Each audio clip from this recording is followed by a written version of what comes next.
tardes.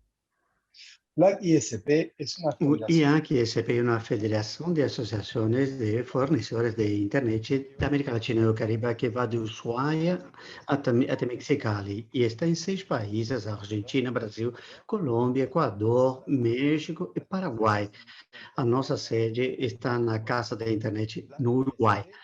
E a QCP foi criado para identificar o que funcionou bem em alguns países da região, para aproveitar e replicá-lo tanto quanto possível em toda a região, bem como identificar problemas e dificuldades que já estão resolvidos em alguns outros países, para que não aconteçam em outros. Este ano, a gente programou um ciclo de palestras em que vai falar de temas técnicos e de políticas da internet. E assim vamos começar nosso ciclo com a palestra de hoje sobre cibersegurança. E vamos falar sobre o Wi-Fi 6G e depois vamos falar sobre a internet, conversando sobre o papel que tem as ISPs da nossa região. A gente abriu também a possibilidade de colocar patrocinadores, portanto, convidamos os interessados a nos contactar. Hoje, do 5 de março de 2021, vamos apresentar a Cristiane Sanchez, conselheira da BID. Relando Guevara, do Comitê Legal Guevara de México, Lescano, de Cavassi, e iniciando assim o nosso ciclo de palestras do ano, com esse primeiro webinar sobre segurança e as redes sociais, com as boas-vindas de quem vamos ouvir a continuação. Basílio.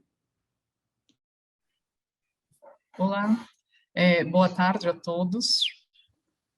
O tema de... Cris, um minutinho, antes de você entrar, deixa eu fazer uma apresentação rápida.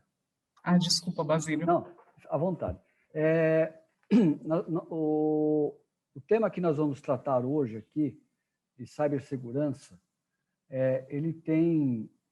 nós vamos ter 3 especialistas na área de regulação e de legislação que envolve a internet e as telecomunicações. Só que a cibersegurança tem muitos aspectos. Eles têm, para os provedores que têm uma questão mais, uma visão técnica do assunto, normalmente eles sempre pensam em cibersegurança relacionado com firewalls, questões de proteção de redes, ataques de DOS, dispositivos com senhas inseguras, ou seja, sempre tem uma visão muito técnica do sistema do próprio provedor de acesso à internet. Isso tudo é importante, são coisas necessárias que nós temos que nos preocupar e temos que ter os treinamentos adequados para entender como se resolve, como a gente pode manter esse tipo de questões de forma segura. Mas existem também os aspectos que são muito, vamos dizer assim, até piores, que são as consequências envolvidas com uma eventual falta de segurança da rede. E é nesses aspectos justamente que nós vamos tratar hoje, que é a questão das legislações e dos regulamentos e como eles se aplicam a questões de cibersegurança, de mídias sociais e tudo mais. Agora, Cris, por favor, pode começar, por favor. Obrigada, Basílio. Desculpa mais uma vez aí a falha. Boa tarde a todos. É um prazer estar aqui com vocês, no primeiro evento do OLAC ISP esse ano, o primeiro de vários, e todos eles são super ricos, sempre, contar com a presença também do Rolando e do Esteban é um privilégio. E o que eu queria começar tratando é que, assim, realmente o que o Basílio disse, cibersegurança é muito mais do que o dia a dia da prática que os provedores têm. E o que significa isso? Significa que a gente pode partir de uma visão micro para uma visão macro. A visão micro eu chamaria de aspecto proteção de dados pessoais, combinação de defesa do consumidor. Esse seria um aspecto micro da cybersecurity. Depois disso, a gente passa por uma visão de cyber enquanto tratamento dos crimes cibernéticos, uma visão de cyber também enquanto tratamento da ordem pública, e, por último, a gente teria uma cyber defense, uma defesa das infraestruturas críticas de um país. Então, deu para entender que a gente tem um perfil de aspectos que são muito relacionados à particularidade de proteção de dados e de regulamentação interna do país, e coisas, né, e temas que mistura, inclusive, relacionamentos internacionais e alinhamentos do ponto de vista de relações internacionais. No Brasil, como que a gente teve esse movimento? O movimento brasileiro começou ainda na década de 90. E o Brasil sempre foi um país muito inovador com relação à ciberdefesa das infraestruturas críticas. Só que isso nunca aconteceu de verdade. Por quê? O Exército Brasileiro sempre firmou as normas a respeito de cibersegurança sobre a questão satelital e nunca chegou na ponta com relação aos outros temas. Então, toda vez que a gente vê uma legislação feita com foco só em um setor específico, aquilo desanda. Então, esse foi o nosso histórico lá no início, né, do primeiro desenvolvimento das normas a respeito de cibersegurança do ponto de vista de defesa nacional. A noção do conceito de cibersegurança é um conceito que advém da UIT, e ele é um conjunto de parâmetros, ele é um conjunto de recomendações, é um conjunto de ferramentas, ou seja, ele é um conceito extremamente amplo, por isso que permite passar do micro para o macro, como eu falei antes. No Brasil, a gente tem algumas particularidades atuais. Nós temos uma estratégia nacional de cibersegurança, nós temos uma norma que trata especificamente das redes 5G, então mistura nessa norma, que é uma instrução normativa, as questões atreladas a redes de telecomunicações, com questões atreladas à segurança nacional. E nós temos também alguns grupos de tratamento dessa cybersecurity no Brasil, né? Nós temos desde grupos que tratam incidentes de segurança, que são os CERCITs, nós temos os grupos da defesa cibernética, do próprio Ministério da Defesa, e nós temos também atualmente o eCyber, que é o grupo relacionado à própria Anatel, que vai tratar digamos, de um viés muito mais técnico, muito mais normativo, do ponto de vista de regulamentar as redes de telecomunicações. E daí, obviamente, quando a gente olha um panorama tão grande que mistura Ministério da Defesa, Exército com uma agência reguladora, a gente se pergunta como que tudo isso casa, né? E, na verdade, infelizmente, ainda não tem esse casamento perfeito. Existem falhas de alinhamento que começam na hora de se redigir a norma e depois culminam, obviamente, na aplicação dessa regulamentação no Brasil. Então, nós temos esse panorama aí que não é positivo do ponto de vista brasileiro. Quando a gente olha para outros países, por exemplo, a turma do BRICS, né? Então, Índia, China, Rússia, o que a gente vê de diferente? Existem algumas particularidades que se repetem em todos. Então, todos eles entendem que tratar segurança, tratar cibersegurança passa necessariamente por proteção de dados pessoais.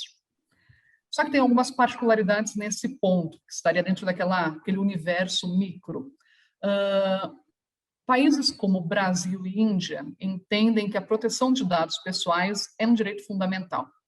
Então, desde ou uma previsão constitucional ou uma assertividade do próprio STF, no caso brasileiro, segue-se nessa linha. Então, tratar segurança do ponto de vista de proteção de dados é garantir um direito constitucional, um direito fundamental de privacidade e proteção desses dados pessoais.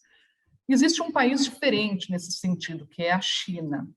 A China, diferentemente do que muita gente pensa, ela tem uma normativa específica para tratamento de dados pessoais. O que ela se diferencia do resto do país é que ela não é uma norma obrigatória. Ela não é como, por exemplo, a Lei Geral de Proteção de Dados brasileira, que, além da norma ser mandatória para todos que lidam com proteção de dados dentro e fora, né, do país, como também nós temos uma autoridade que vai virar uma autarquia para tratar esses dados. Na China, diferente disso, essa norma ela é de adoção voluntária. É como se ela fosse uma grande recomendação. E por que ela é uma recomendação e vai nessa linha? Porque ela mistura questões de princípios e recomendações com algumas questões técnicas. E entende que não dá para você amarrar tecnicamente um tratamento de um assunto que é cibersegurança de forma fixa, imutável, como é o perfil de uma norma, tradicionalmente. Então, ela praticamente inaugura, nesse sentido de cibersegurança com relação à proteção de dados, um instrumento normativo diferenciado que a gente não vê nos outros países. Tá? A história da Rússia é bastante diferente, né? A Rússia teve um movimento contrário, digamos assim, à proteção de dados pessoais. Isso passou por uma discussão interna muito grande, e agora sim eles estão entendendo que é necessário um alinhamento com relação a esse tema, até do ponto de vista de segurança da defesa nacional. Então, a Rússia puxa muito mais para uma questão macro de defesa nacional do que para a questão micro de proteção de dados. Tá? O que é importante também da gente colocar e que faz um pouco de ponta com o Brasil e com alguns países da América Latina? Um dado pessoal que é relevante do ponto de vista de segurança é o próprio IP do cliente. O Brasil ele trata o IP do cliente como um dado pessoal, faz parte da gama de dados pessoais, tal como um nome, um documento de identidade, etc. Os Estados Unidos faz o oposto, o IP não é um dado pessoal. A partir dessa diferença, a gente tem uma série de nuances nessas recomendações que são direcionadas para os provedores, para os ISPs, né, que lá eles chamam de ISPs, com relação à cibersegurança atrelada às redes de acesso à internet. Uma questão que é muito comum no tratamento desses dados e na questão da cibersegurança é a adoção do princípio da precaução. O que é esse princípio? Né? Ele estabelece que as entidades e todos aqueles stakeholders que vão lidar com o tratamento de dados e com cibersegurança, eles precisam necessariamente adotar uma premissa de prevenção no tratamento ou dessas redes ou dessas informações. A partir disso, você pode seguir no seguinte rumo, por exemplo. Se houver algum tipo de ameaça à rede ou ameaça a uma infraestrutura crítica, leia-se, por exemplo, cabos submarinos, né? Que entra dentro do conceito da OIT de infraestrutura crítica, você deve já reportar isso, inclusive fora do seu país, quando é o caso de afetar outros tipos de usuários, outros governos, etc. Então, a adoção do princípio da precaução pelos diversos países é algo que permite esse alinhamento de todos eles. Mas o que a gente se pergunta é quem deve cuidar da segurança que se dá nas redes? Né? Quem é responsável por essa segurança que se dá na internet? E eu diria que essa responsabilidade ela é coletiva, ela é de todos. O problema é a gente conseguir identificar esse todos para que não fique de forma muito genérica. Então, a OEA ela tem uma visão de cibersegurança extremamente pertinente, que é uma visão de multi-stakeholder, e ela também faz as subdivisões entre a esfera micro e a macro. E, a partir disso, ela apresenta recomendações para cada um dos níveis, digamos, de pessoas e entidades envolvidas com segurança na rede. Então, ela tem recomendações desde o usuário, que está acessando a internet, até a ponta do provedor que está provendo o serviço. Ela também tem recomendações para os próprios estados, que são, digamos, os titulares dessas infraestruturas críticas, muitas vezes, e questões relacionadas à própria defesa nacional. Então, ela aborda, na forma como ela, digamos, organiza essas recomendações direcionando para cada um desses stakeholders. E, a partir disso, é mais fácil de você ter um alinhamento entre esses atores, né? Certamente. O que mais existe do ponto de vista internacional a respeito de cibersegurança? Nós temos a Convenção de Budapeste. Essa convenção, ela foi criada dentro do contexto da União Europeia. O Brasil, durante muitos anos, se recusou a assinar a convenção. Ele sempre, digamos, reiterou que essa convenção ela não tinha um caráter multi-stakeholder como deveria ter, porque, na verdade, na opinião do Brasil, esse escopo deveria estar dentro da OIT, e como ela surgiu dentro do contexto da União Europeia, o Brasil se recusou a ratificar essa convenção. Depois de mais de 10 anos, o Brasil, com a mudança de governo, ratificou a Convenção de Budapeste. E lá, na Convenção de Budapeste, o objetivo da convenção, o principal objetivo da convenção, é trazer para o universo dos crimes, para o universo do tratamento penal, os problemas de cibersegurança. Seja um crime que afeta um único usuário, seja um crime que afeta a defesa nacional de um país. Então, é uma convenção extremamente ampla, bastante agressiva do ponto de vista de penalizar esses crimes, mas existem dificuldades de se aplicar no Brasil, como em outros países que também são signatários. Então, não é uma convenção que tem digamos, uma abrangência muito grande do ponto de vista de aplicação. Tá? Agora, existem alguns outros documentos que eu particularmente entendo que são muito mais úteis para tratar de segurança. Um deles é a documentação de Paris, que firma objetivos e recomendações de um escopo colaborativo com relação ao tratamento de segurança no meio digital. Foi criado uma agenda para implementar esses objetivos da Declaração de Paris, se chama Agenda Tunis, e isso também foi previsto dentro da Declaração da NET Mundial, que foi feito lá alguns anos atrás, 2017, se não me engano. E o CGI, que é o organismo brasileiro que trata da governança da internet, ele ratificou os 3 documentos. Então, isso é uma coisa importante do ponto de vista de firmar a internet como um meio em que você deve ter liberdade de expressão, que você deve ter a garantia desses direitos de personalidade, direitos de proteção de dados pessoais, e, ao mesmo tempo, uma internet livre, do ponto de vista de neutralidade de rede. Daí, quando a gente olha a neutralidade de rede, tem algumas questões, né? Porque o Marco Civil da Internet no Brasil estabeleceu o princípio de neutralidade de rede do ponto de vista técnico. Isso não prejudica o fato de eu ter algum tipo de minimização de problemas, de ataques, digamos, de riscos à segurança da minha própria rede. Então, uma coisa não interfere na outra, muito pelo contrário, né? A neutralidade ela está aí justamente para favorecer esse controle que existe sobre as redes do ponto de vista de segurança. Então, eu entendo dessa maneira como coisas complementares, digamos assim, né? Existe uma iniciativa que não foi implementada ainda, mas foi muitíssimo bem vista pelo mercado, foi lançada no final de 2020, e a agenda dela está para esse ano, 2021, que foi chamado de Diálogo de Genebra.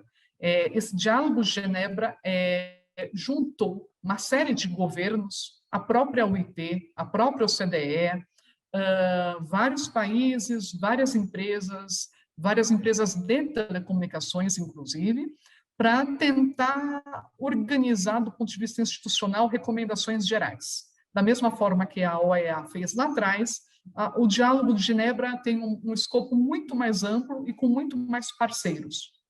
Então, a primeira agenda do Diálogo de Genebra está prevista para abril desse ano.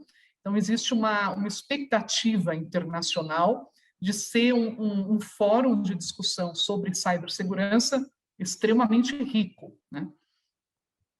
E tem alguns outros aspectos que depois eu queria conversar e trocar ideia com vocês a respeito de questões mais técnicas relacionadas aos provedores, relacionadas ao dia a dia das nossas redes. Mas eu acho que isso a gente deixa um pouquinho para frente, quando tiver oportunidade aí de debate, tá bom? Obrigada.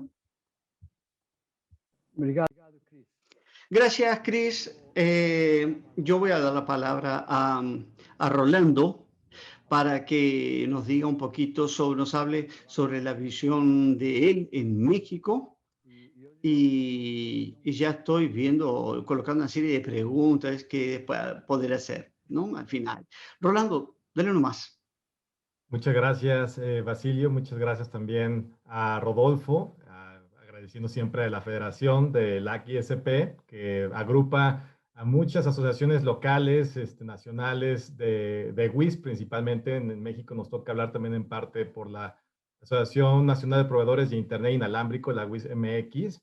Y en esta ocasión son temas que estamos monitoreando como parte de este comité legal, porque efectivamente el partido oficial que está actualmente administrando la Administración de México está haciendo una serie de iniciativas que impactan diversos temas directos o indirectamente de telecomunicaciones.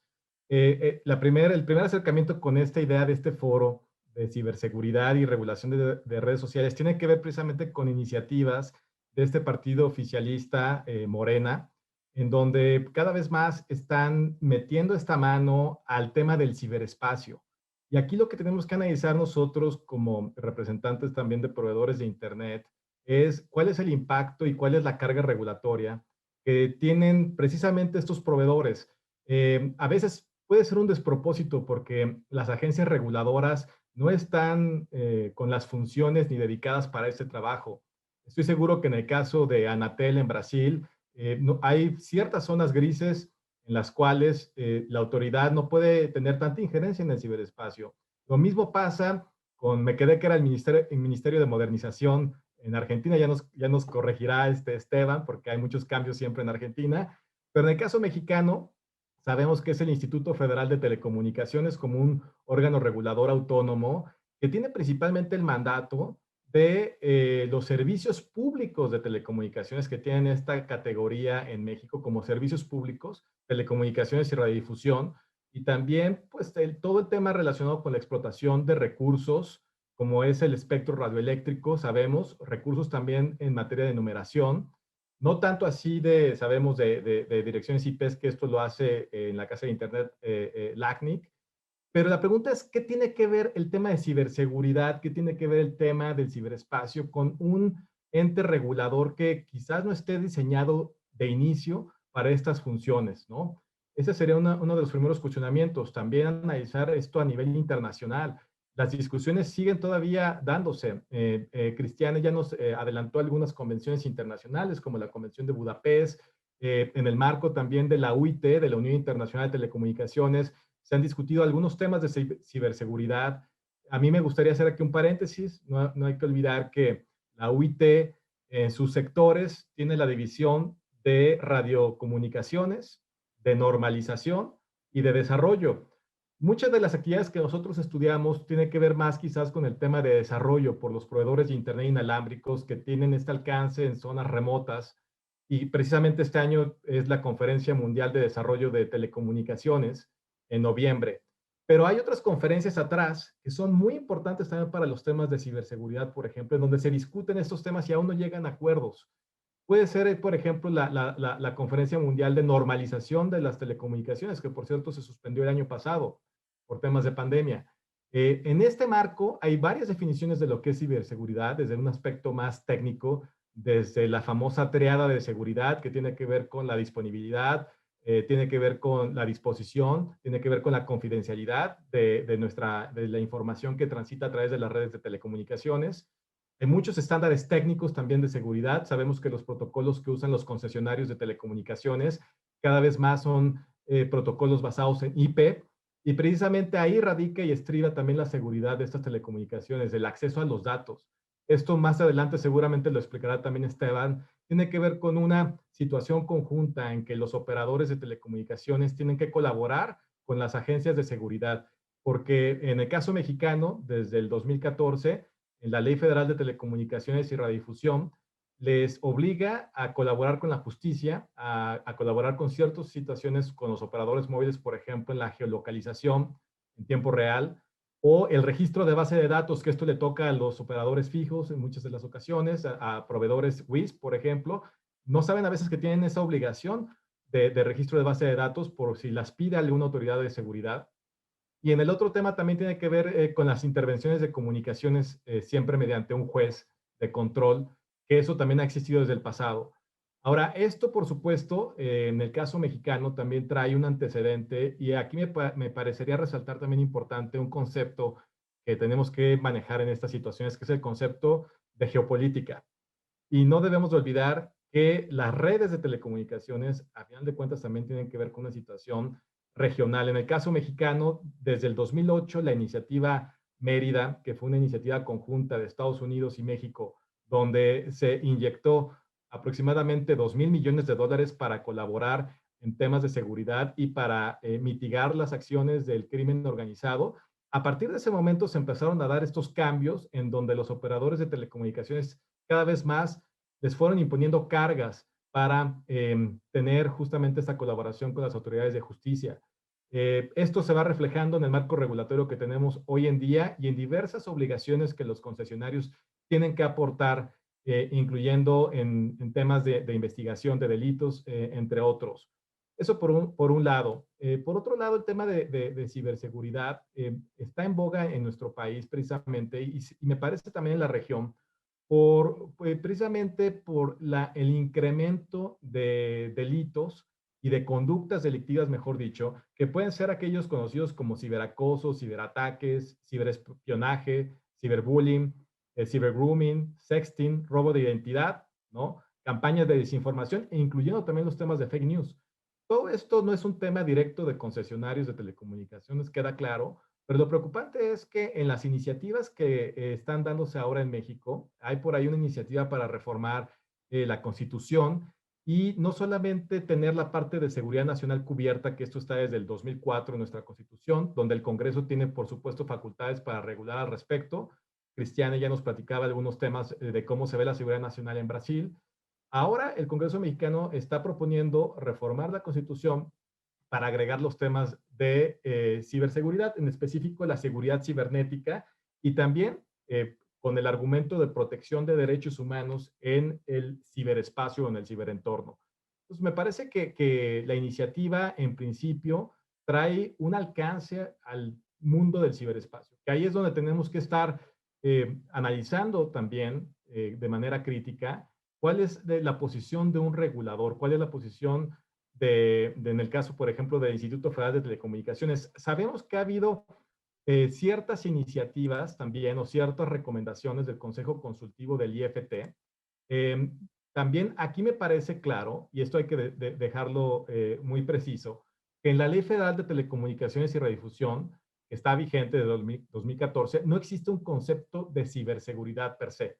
O sea, lo que sí hay son temas relacionados con la infraestructura de telecomunicaciones, con el espectro, temas de equipos, de los servicios de telecomunicaciones y radiodifusión, que son de alguna u otra manera también parte del ciberespacio. Son también capas del Internet. Sabemos que hay unas capas de infraestructura y la otra capa, que es la última capa, que es la capa de aplicaciones, que es propiamente el tema del ciberespacio. En este sentido, el IFT se queda en una capa de infraestructura y de estos servicios. No podemos pensar que pueda tener una mano en el ciberespacio. Si bien es cierto, tenemos que analizar de manera clara y crítica la importancia de proteger las infraestructuras de telecomunicaciones. Ese es un papel importante. El monitoreo del espectro radioeléctrico. Me parece que es claro que en las legislaciones hay una misión también para salvaguardar las vidas humanas, por ejemplo, en el tema del espectro radioeléctrico. Es decir, hay atribuciones de los reguladores para incidir en las actividades de interés público, pero bueno, es lo que está sucediendo hoy por hoy en México, iniciativas que no son nuevas, vienen también de las administraciones pasadas, pero siempre está esta duda de regular más allá de las funciones de un regulador. Esto lo voy a conectar un poco más adelante con algunas de las ideas que también sería la segunda parte de esa conversación, que tiene que ver con iniciativas para regular las redes sociales. Ha habido precisamente muchos pronunciamientos de la industria ante las iniciativas del Senado de la República, precisamente del coordinador Ricardo Monreal, que es el coordinador del partido oficial de Morena en el Senado de la República, y que esto ha debatido debates jurídicos, no solamente en la industria, sino también desde la academia. Precisamente el Instituto de Investigaciones Jurídicas de la UNAM recientemente convocó un foro donde estuvieron legisladores, donde estuvieron gente técnica, gente de la industria, etcétera. Y creo que por unanimidad todos dicen prácticamente que darle más funciones al regulador en estas materias podría ser también un despropósito. Si no se han puesto de acuerdo a nivel internacional, me parece que los reguladores nacionales podrían tener un alcance que no les corresponde.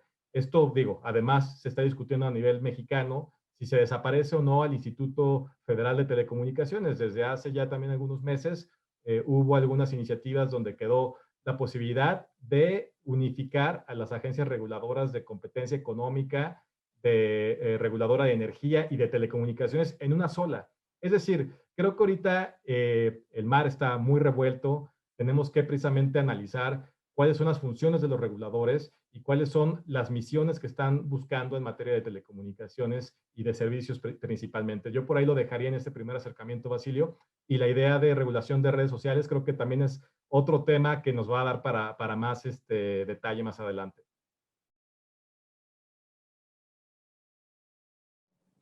Muito obrigado. Muchas gracias. Vamos a pasarle para Esteban, para que nos hable un poquito sobre la visión de él y cómo es en Argentina. Dale, Esteban.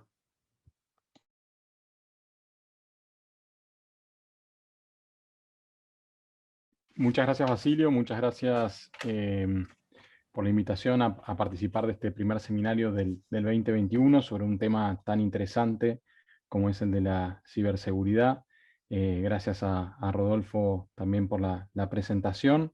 La verdad que yo coincido con muchos de los puntos que han planteado los expositores anteriores y me gustaría completarlos desde una visión de lo que ocurre en Argentina, ¿no? O sea, si nosotros pensamos en ciberseguridad, lo que vemos es que es una disciplina que podríamos decir multifacética, ¿no? O sea, que implica diferentes actividades complementarias entre sí, y a su vez la coordinación de múltiples actores, tanto privados como públicos.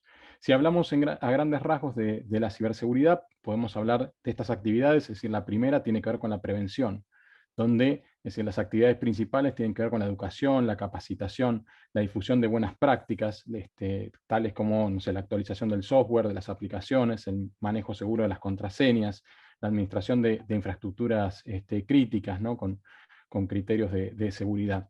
Después tenemos un segundo grupo de actividades que tienen que ver con la detección y alerta de incidentes, vulnerabilidades, ilícitos, delitos, ¿no?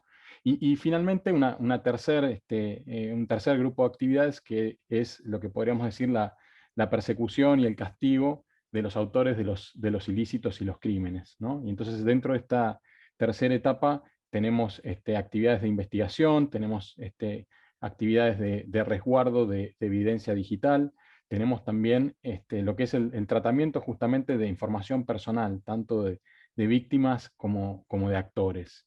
Y como decíamos, estas actividades a su vez son realizadas por un conjunto de actores, ¿no? Actores privados como los ISPs, es decir, los proveedores de acceso a Internet, otros intermediarios tecnológicos, algunos ya lo fuimos mencionando, es decir, prestadores de todo tipo de servicios en Internet, de aplicaciones, proveedores de hosting, operadores de dominios, redes sociales, buscadores, ¿no? También hay otro grupo de actores que son, por ejemplo, los CSIRTs, ¿no? Los Centros de Respuesta a Incidentes de Ciberseguridad, cuya finalidad es intercambiar información cada vez que se detecta algún tipo de incidente, ¿no? Estos CSIRT pueden ser generales, existen a nivel país, a nivel local, o pueden ser específicos de una industria, como por ejemplo ocurre en Argentina con la industria bancaria. Después también tenemos actores públicos, donde ahí Es decir, si, en función de la actividad en la que estemos pensando, son diferentes, pero a grandes rasgos podemos decir, van desde quienes se ocupan de la educación y la alfabetización digital para generar la conciencia ciudadana en prácticas que alienten la ciberseguridad, como después, en las etapas siguientes, la intervención de actores públicos como las fuerzas de seguridad o LEAs, ¿no? Law Enforcement Authorities, que son justamente todos los organismos relacionados con lo que es vamos a decir, la persecución del crimen, y también del punto de vista de lo que es Poder Judicial o Ministerio Público o Fiscalías que intervienen. Y como nos señalaba Cristiane, también en algunos casos organismos vinculados a la defensa nacional. En el caso concreto de los ISPs, que es donde yo quiero hacer foco, vamos a decir, por la audiencia de nuestro panel y los temas que manejamos, entiendo que se presentan múltiples desafíos que tienen que ver justamente con el rol de intermediario que tiene el ISP frente al usuario, ya sea víctima de un hecho de inseguridad en la red o actor de ese incidente, ¿no? Y por otro lado, la creciente presión de los gobiernos y las fuerzas de seguridad sobre los ISPs para que cooperen tanto en lo que es la prevención de incidentes como en las fases de detección y alerta y sobre todo en la fase de persecución de ilícitos y crímenes. Esta situación, ¿no? Donde de alguna manera el ISP está en el medio, ¿no?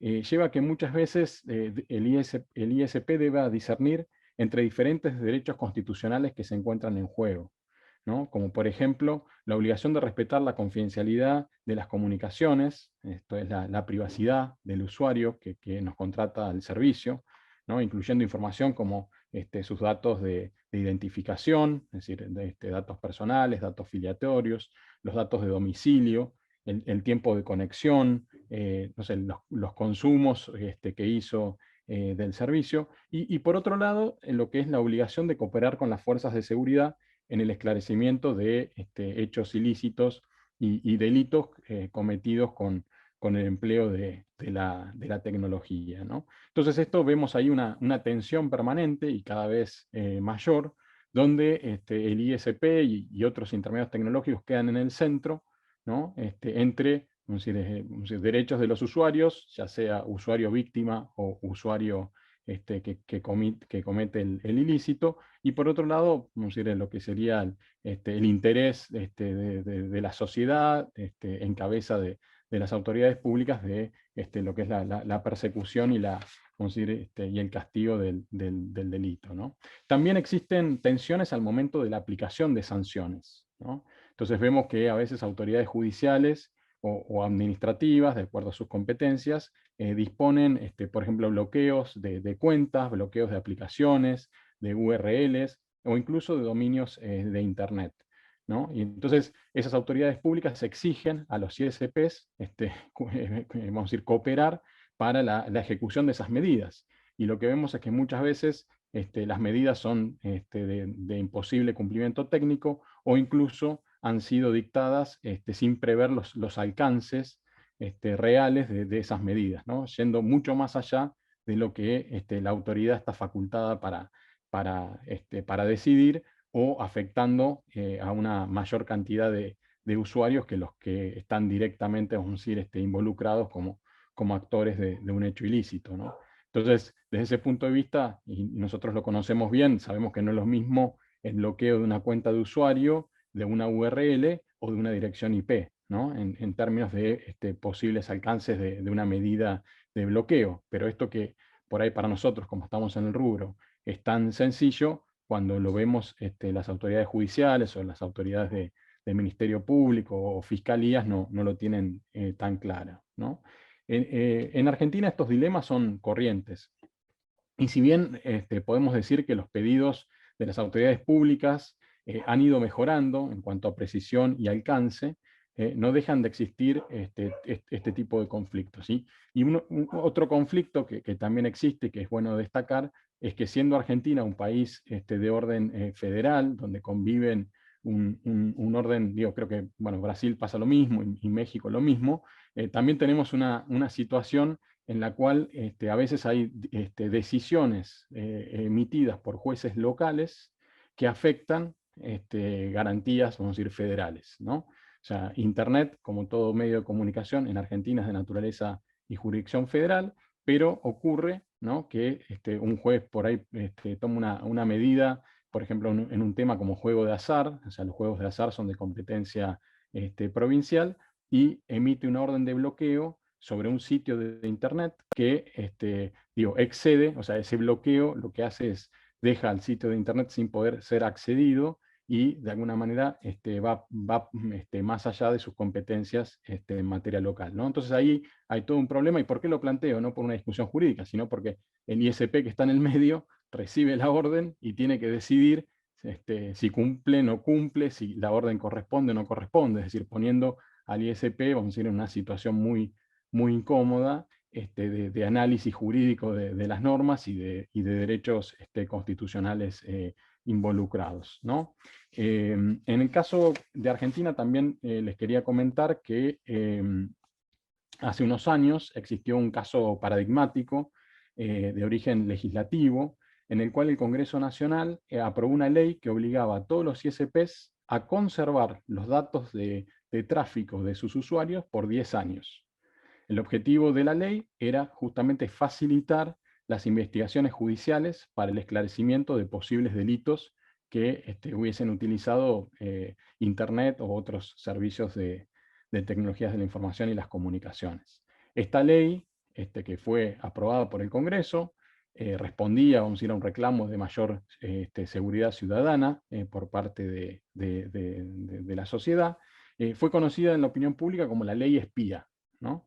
Y bueno, había causado mucha preocupación por parte de los ISP, porque justamente eran ellos los vamos a decir, receptores de esa ley, quienes iban a tener que conservar toda esa información durante 10 años, ¿no? Y la ley no solamente no contemplaba el costo de conservar esa información, es decir, los costos de almacenamiento, sino que tampoco establecía las medidas de seguridad que debían tenerse en cuenta para conservar esa información. Es decir, me hacían responsable el ISP de conservar la información, pero nada le decían sobre cómo debía hacerlo para que la información fuese útil en el caso de una investigación judicial. Bueno, finalmente, después de un largo proceso, del cual participó CABASE, que es la Cámara Argentina de Internet, en la cual yo me desempeño como director de Asuntos Legales, conseguimos un fallo de la justicia, de la Corte Suprema de Justicia de la Nación.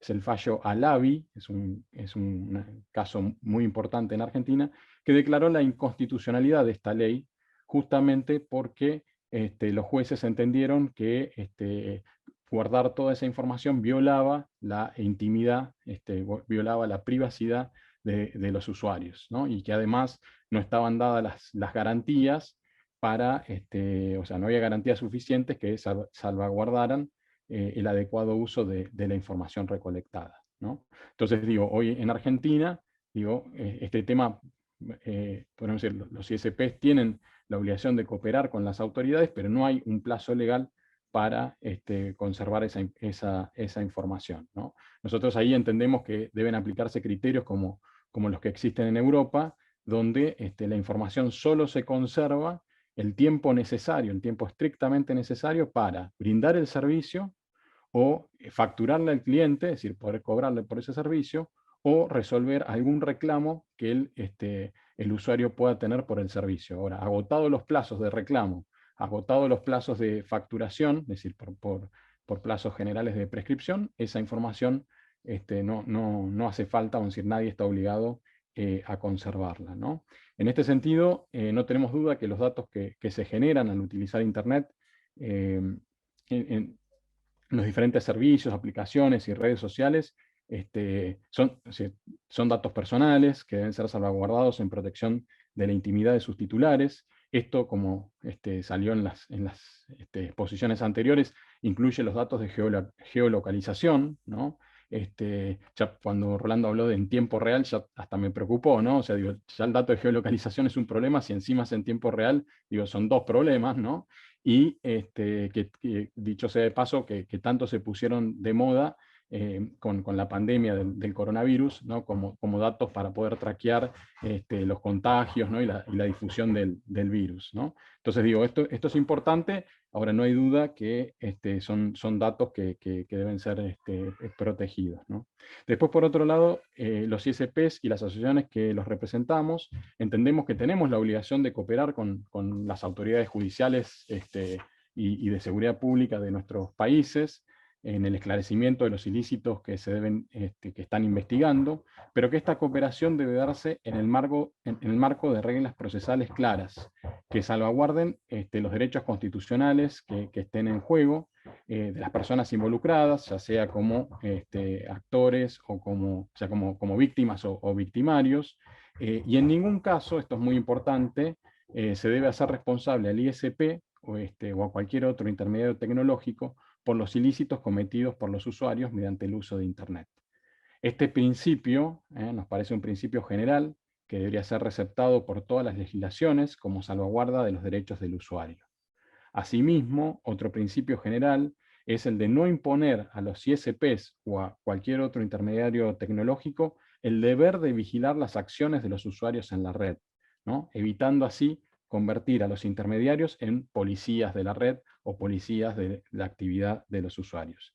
Finalmente, para cerrar y dar lugar a las preguntas y comentarios, propongo que, así como lo hemos hecho en Cabase, se generen instancias de diálogo entre los prestadores de los diferentes servicios, incluyendo obviamente los ISPs, y las autoridades públicas, para establecer canales efectivos de comunicación que permitan el tratamiento de los requerimientos de información, ¿no?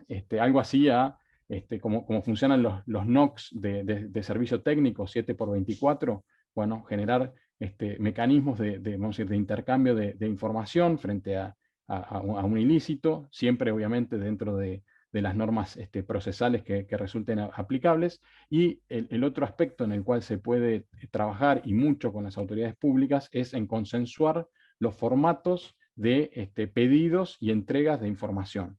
¿Para qué? Para lograr eficacia en los pedidos, evitar demoras, evitar mayores costos y en el tratamiento de los mismos.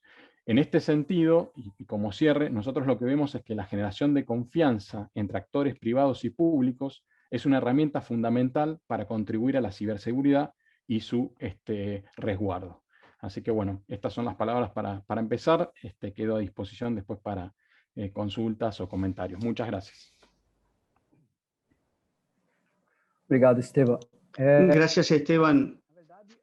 En realidad, el tema de ciberseguridad está pero tan compleja e involucra tantos detalles y nuances diferentes que en realidad fui anotando varias cosas para poder continuar en esta conversación, pero tiene como varias ramificaciones posibles, todas ellas muy importantes.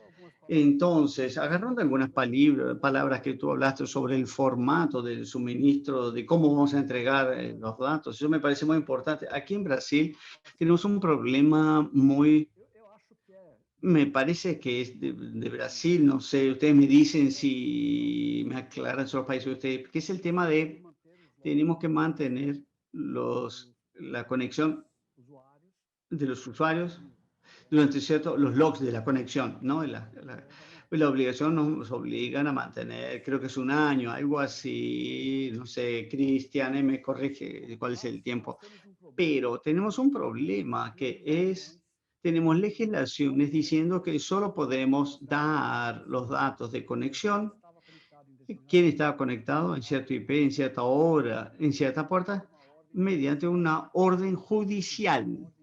Tiene que venir de una orden directa del juez.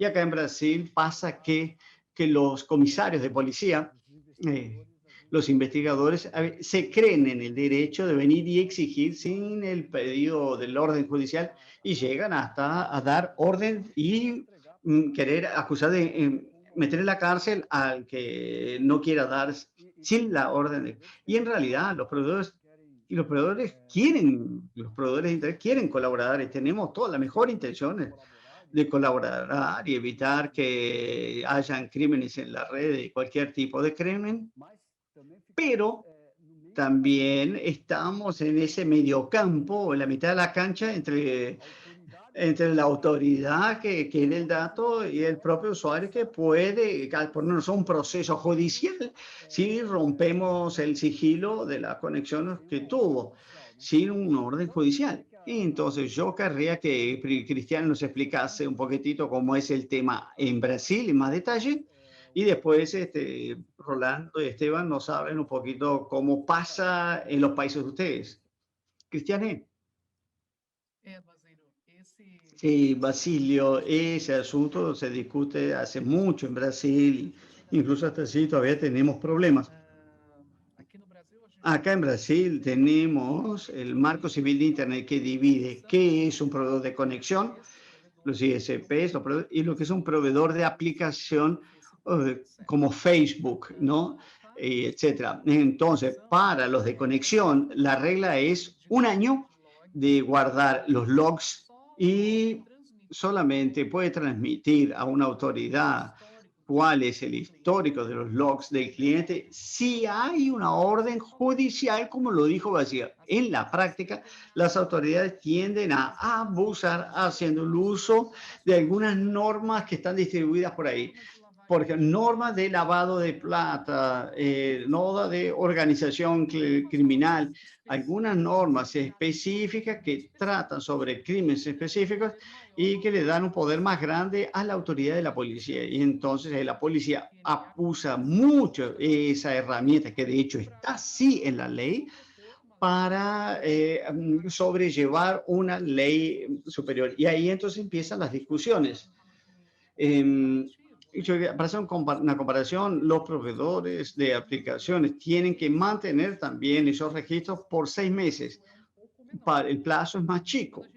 Y cuando entramos dentro de la esfera de esos proveedores de aplicaciones, el gran tema es la criptografía. ¿Hasta qué punto aquel proveedor libera un contenido que está encriptografado y que aquello está relacionado a una propiedad industrial que vale mucho para él, contra la necesidad de contribuir con la solución de un crimen? Mientras vemos nuestro universo de proveedores, nosotros vemos un binomio que es seguridad contra protección de datos. Y cuando vemos más a fondo el universo de los proveedores de aplicación, el universo es completamente diferente. Macho es una cuestión de secreto industrial y de protección de datos, que es un tema relacionado a la propia seguridad. Entonces, me parece que el marco civil de Internet en el país no exacerbó en el plazo. 1 año me parece es un plazo suficiente. La Convención de Budapest, que fue ratificada por México y Estados Unidos, también habla de 1 año. Entonces ahí no tenemos un conflicto, eso es algo positivo. Pero siempre este problema, esta divergencia entre contribuir con la autoridad y resguardar una necesidad de orden judicial. Hubo otro tema también muy relacionado con eso en Brasil, que lo discutimos también, no sé si se acuerdan, si pasó lo mismo en México y Argentina, sobre el derecho al olvido. Nuestro Tribunal Superior entiende que prevalece en Internet la posibilidad de tú expresarte, de contar una historia, aunque esa historia después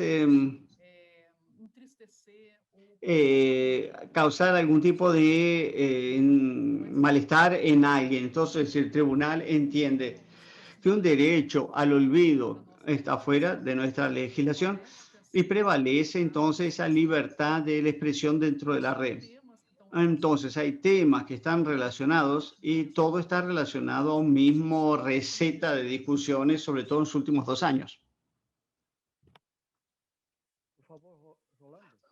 Rolando. Sí, en México también hay una obligación de esta conservación de datos hasta por 1 año. Va dirigido principalmente a los concesionarios de telecomunicaciones. Y bueno, este es el tema del registro de base de datos. En la experiencia concreta, sí, algunos ISPs pueden recibir algunos oficios, documentación oficial por parte de las autoridades que hacen la Procuración de Justicia, ahora se llaman en México fiscalías, para la investigación de ciertas conductas delictivas. En esos casos hemos visto que piden a los ISPs las direcciones IP de algunos de sus clientes para hacer justamente esta cotejo de información en esta investigación de las autoridades. Ese es uno de los casos que hemos visto muy a menudo.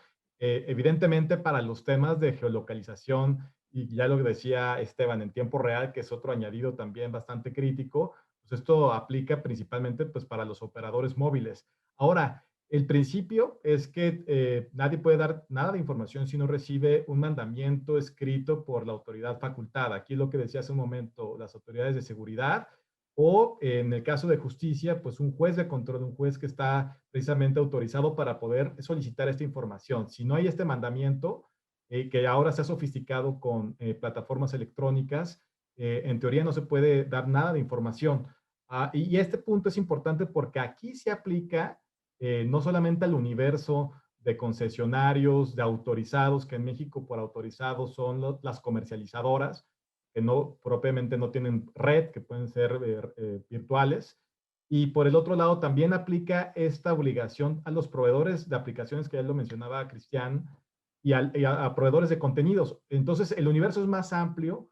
Me parece que la autoridad, y hemos visto, no solamente son temas en materia de investigación de delitos, inclusive también temas electorales, en donde autoridades como el Instituto Nacional Electoral ha solicitado a algunas redes sociales inclusive a bajar el contenido en ciertos temas que están en campañas electorales y hay un veto electoral en medios de comunicación.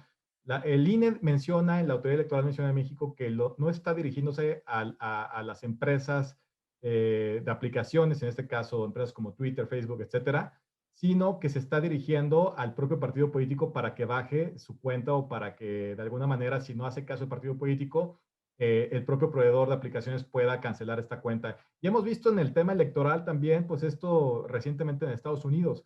A mí me gustaría quizás enlazar, si es posible, hablar un poco más adelante respecto al tema de regulación de redes sociales, que me parece que el contexto vivido precisamente en Estados Unidos respecto a lo que sucedió con el expresidente Trump y la cancelación o el bloqueo de las cuentas por parte de compañías como Facebook, como Twitter, es lo que ha detonado también en parte la discusión en México respecto a la regulación de redes sociales. El presidente mexicano en aquel momento hizo un pronunciamiento respecto a que no estaba de acuerdo en que se censurara con esas palabras por parte de estas compañías tecnológicas.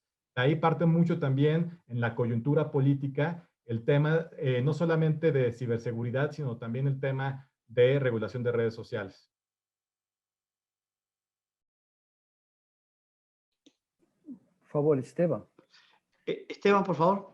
Sí, Basilio, muchas gracias. Bueno, la verdad que siguiendo la conversación, los principios que aplican en derecho constitucional argentino son los mismos que comentaba Cristiane y que comentaba Rolando, es decir, la correspondencia es decir, electrónica está, o la actividad vamos a decir, en las redes está asimilada a lo que son los papeles privados desde el punto de vista del secreto, vamos a decir, el resguardo que eso tiene que tener, es parte de la intimidad de una persona, por lo tanto, su apertura, su publicidad, solo puede darse con una orden judicial.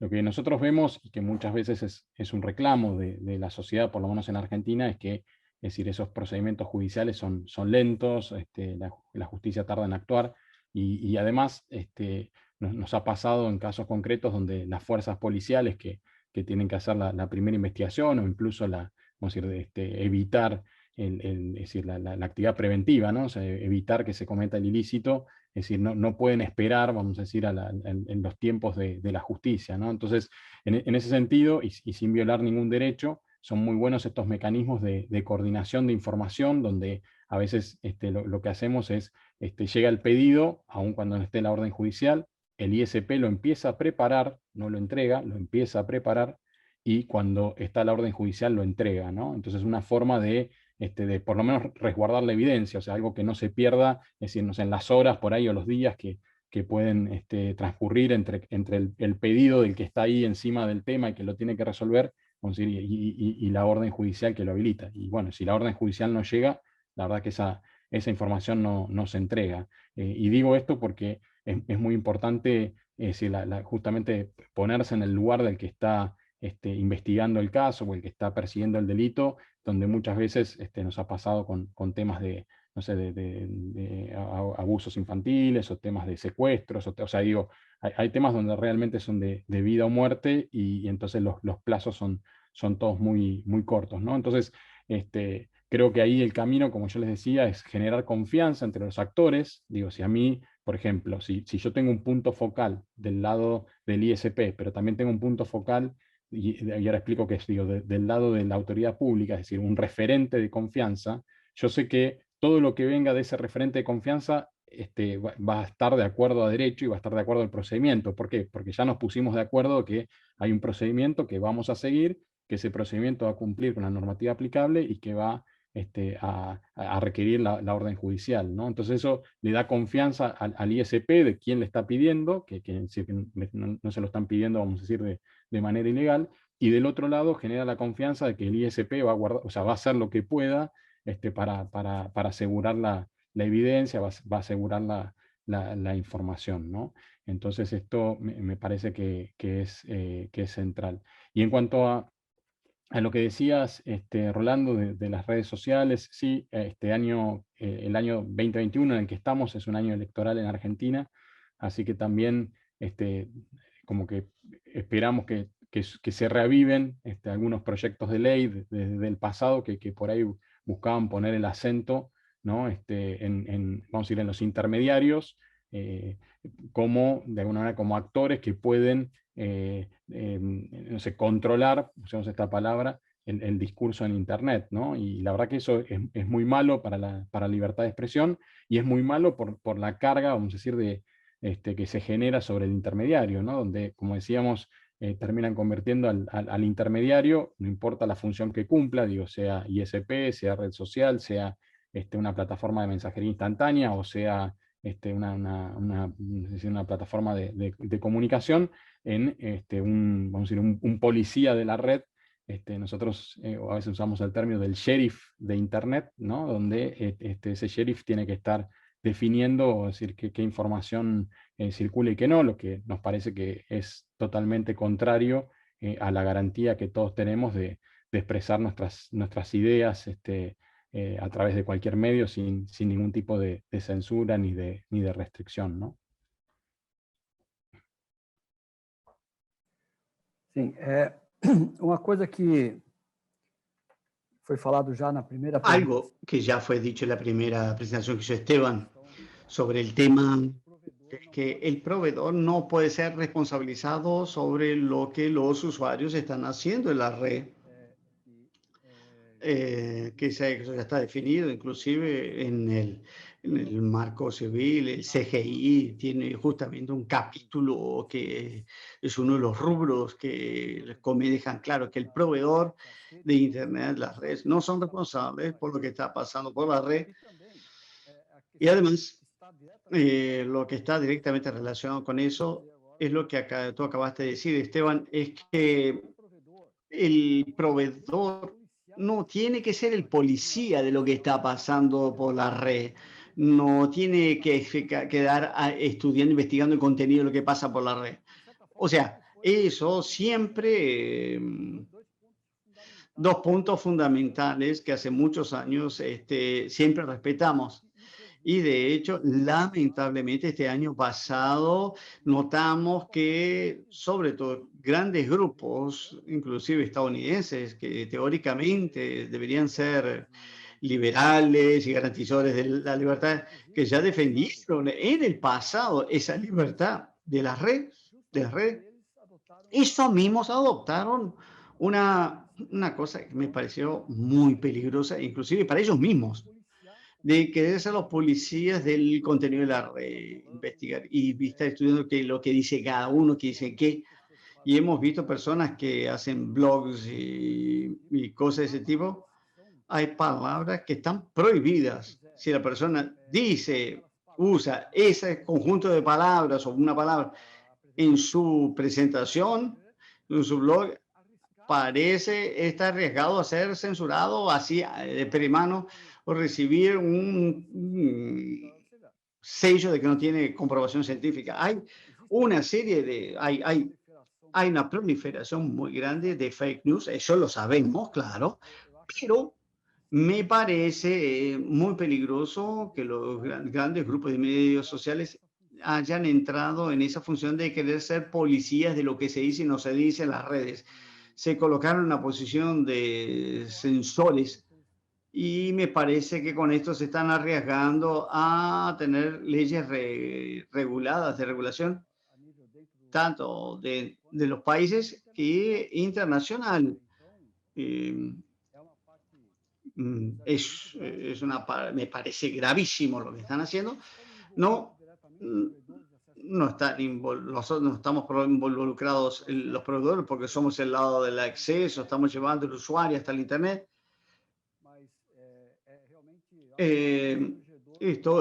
Pero me parece, me deja constrangido que empresas de contenidos estén actuando de esa forma porque están colocando en riesgo la propia red. ¿Por qué colocan? Porque pueden acabar causando regulaciones en países que nos pueden hasta afectar. Nosotros los chicos operadores tenemos que aprender un reglamento que para nosotros no hace sentido por causa de reglamentación que las grandes operadoras van a tener que tener el Internet por causa de lo que ellos están queriendo hacer en este momento. Entonces, no sé si ustedes quieren comentar un poquitito más ese tema, pero yo también querría hablar de otro tema. El Internet, hace un par de años, hay algunos países, pues por cuestiones políticas, porque le tienen miedo a la libertad de Internet, la libertad que está trayendo la Internet y la facilidad que le estamos dando a la población de que conversar de temas que antiguamente eran específicos y sensibles para el Estado, y eso pasó mucho en los países árabes, por ejemplo, eso pasó mucho, países más totalitarios, eso pasa muchísimo. Y se empiezan a cerrar con firewall, con reglas, con todo. Y la Internet, que era para hacer algo totalmente abierta, que llegase a todos los países, crease una libertad mundial, empieza de a poquito a tener segmentaciones. Entonces, hay cosas que no se pueden decir en ciertos países, pero se puede en otro país. Por otro lado, está empezando a aparecer en el mercado el tema de la cuestión de la Internet satelital, y algunos países ya anunciando que quieren acceder a la Internet vía satélite. Accede por la vía que quiera, hay países que dicen que si encuentran a alguien teniendo acceso a la red por satélite, va a ser multado porque burlaría las protecciones específicas, ¿no? Pero hay una serie de cosas que las personas hacen para escaparse de esas restricciones. Pero me gustaría que ustedes hablasen un poquito sobre esos temas de esa segmentación que está teniendo la Internet en el mundo, en algunos lugares, y también sobre cómo ven ustedes, por el lado de las empresas de contenido, el tema de la censura que está empezando a aparecer. ¿Alguien quiere manifestarse, Cristiane, tal vez? Yo voy a contar una experiencia que me pareció muy enriquecedora. Cuando estábamos, yo y André de A20, estábamos en la UIT, hubo un momento de la conversación, de la reunión, en que un país árabe presentó una solución de DNS del país que bloqueaba algunos contenidos. Y básicamente una solución de DNS. Básicamente, tú colocas una palabra izquierda, política izquierda, págate, te lo bloqueé. Era eso, pero aquello pasó a ser una política pública de Estado. Y lo más interesante fue ver cómo la persona que estaba presentando eso creía en eso. O sea, creía que aquello era muy necesario para mantener el orden del país. Y sería la traducción del mejor interés de aquel pueblo. muchas veces nosotros vemos de un lado, aquí en Latinoamérica, en Brasil, Argentina y México, que tenemos una visión de eso que no es la visión que gran parte de aquella población tiene en los países, en esos países. Y eso me impresiona. O sea, cuando vemos las diversas leyes sobre fake news en el mundo entero, todas o van para adelante, para atrás, como me parece, cuando empezamos a hablar sobre el monitoreo de las redes, el monitoreo de eso que está siendo divulgado, postado, etc. La justificación es que es un fake news, pero saben que por detrás hay un control de contenidos que se quiere alcanzar. Y un ejemplo clásico es, Esteban lo dejó muy claro, ¿no? Cuando en el momento que existe, hay elecciones, empezamos a, nos empiezan a caer, a llover órdenes judiciales para divulgar los contenidos y que nosotros digamos quién fue que dijo que. O sea, vimos que hay un volumen de entrega de logs mucho más relacionados a un tema más político del país que efectivamente la percepción de que hubo un crimen. Entonces, me parece que eso sería interesante entenderlo. Y evidentemente, Basilio, todo lo que ya hay técnicas para burlar ese tipo de... va a continuar a crecer en el mundo. Y el camino no es ni usar esos artificios como otros consiguen también, posibilitan la información y cerrarse, pero tampoco no es al punto que dijo Rolando de que muestra un tema de, ¿cómo le digo?, de bloqueo de contenidos, de cuentas por las redes sociales. O sea, me parece que ese tema, la historia sobre Facebook con el gobierno de Trump es una historia linda de contar y para ver, para nosotros empezar a pensar la falta total de transparencia que hubo en ese proceso, incluso venía de una empresa que de hecho es defensora de la transparencia, o sea, no explica nada, pero estamos con esa pulga tras la oreja.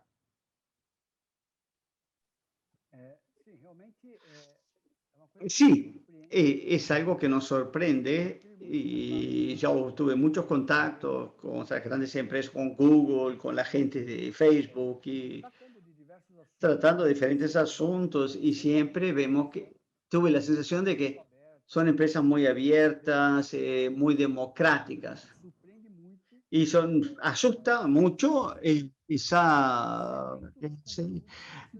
actitud de policía de contenidos de forma voluntaria por ellos. Entonces eso me parece que salió el tiro por va a salir el tiro por la culata. Me parece que se están arriesgando demasiado a sufrir sanciones reglamentarias por causa de esas actitudes que están haciendo. Rolando.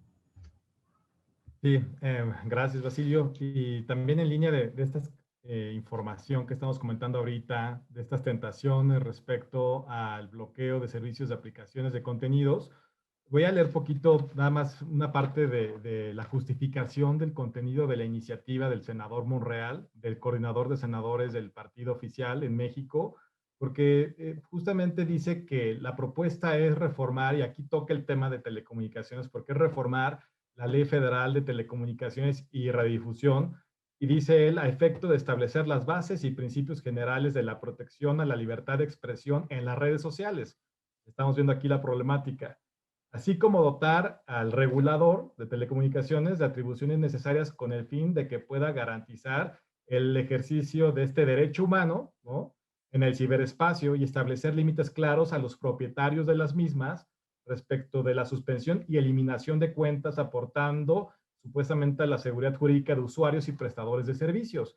Entonces, este contenido es el corazón de la iniciativa. es un despropósito que nuevamente que el regulador de telecomunicaciones tenga este alcance en el ciberespacio. La reforma, inclusive también la propuesta bueno, supuestamente no es ni siquiera una iniciativa, es como un proyecto que simplemente sacó el senador, pero trae una definición de servicio de redes sociales.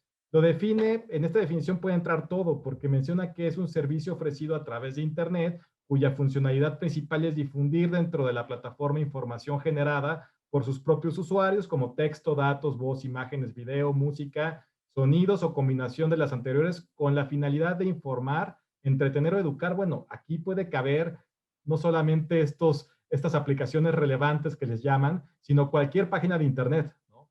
Entonces, es un despropósito también que dentro de las figuras de autorizaciones, que en México están muy claras, se requiere una autorización para comercializar servicios de telecomunicaciones, para instalar equipos que son transfronterizos, para misiones diplomáticas que requieren espectro, hay autorizaciones para eso, pero no hay autorizaciones, bueno, también para ser revendedores de capacidad satelital, es una autorización para satélites extranjeros, pero meter en esta categoría la autorización para los servicios de redes sociales, bueno, es un despropósito claro y además no hay un presupuesto que asigne además a un regulador que ha sufrido el embate de la autoridad republicana, cuyo presupuesto se ha recortado, donde las funciones y el personal técnico que tenía también cada vez está siendo expulsado.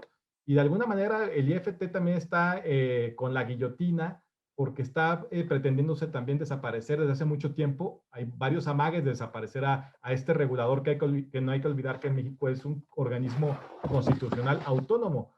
Ahí vienen las serias críticas a esta iniciativa y sobre todo pensar que esto no se puede ver de manera aislada. Ya han mencionado Cristiane, Esteban, temas de tratados internacionales, de convenciones.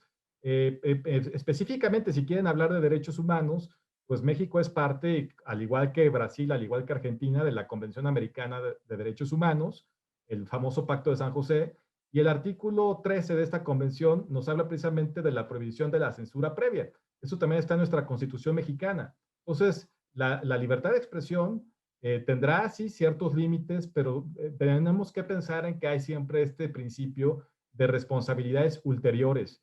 Y si la censura previa está a nivel interamericano, me parece que de entrada, si se pretende hacer que el IFT o un regulador tenga atribuciones en estas materias, me parece que sería también ir en contra de estos principios que habla expresamente de que no se puede tener un control oficial, no solamente sobre el espectro radioeléctrico, sino también sobre tecnologías. Entonces, esto me parece importante reflexionarlo. Me parece que hay muchas tentaciones, como bien lo ha dicho Cristiana y Esteban, porque pues las elecciones también es siempre un momento en donde se despiertan las tentaciones, y en México tenemos elecciones en junio también para renovar al Congreso Federal, y bueno, evidentemente en nuestros países siempre va a haber este elemento de componente que precisamente trae este tipo de iniciativas, pero la coyuntura política me parece no solamente es mexicana o latinoamericana, en Europa también se está discutiendo al respecto, hay también ya algunas regulaciones en Australia, en la India. Es un fenómeno global que se está viviendo a propósito también de cómo se está utilizando cada vez más el fenómeno de redes sociales respecto al tema de pandemia, precisamente por las restricciones de poderse manifestar, de poder hacer demostraciones públicas. Es la única manera, una de las únicas maneras seguras frente a la pandemia que se tiene, y precisamente habría que pensar cuáles son estos aspectos o efectos colaterales.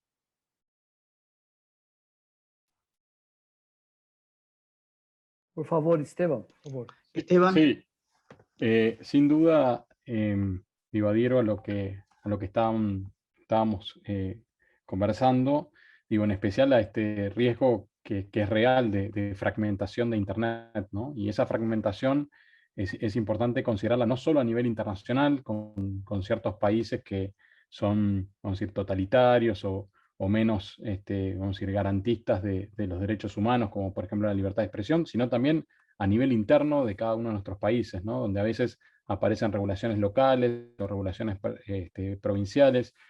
o incluso regulaciones federales que para determinados temas pueden generar esa fragmentación, ¿no? Nosotros lo vemos o sea, que cada vez es más, es decir, hay nuevos ejemplos, y digo, y sin poner un caso de una empresa en particular, pero sirve como ejemplo, es decir, estas aplicaciones de movilidad, ¿no?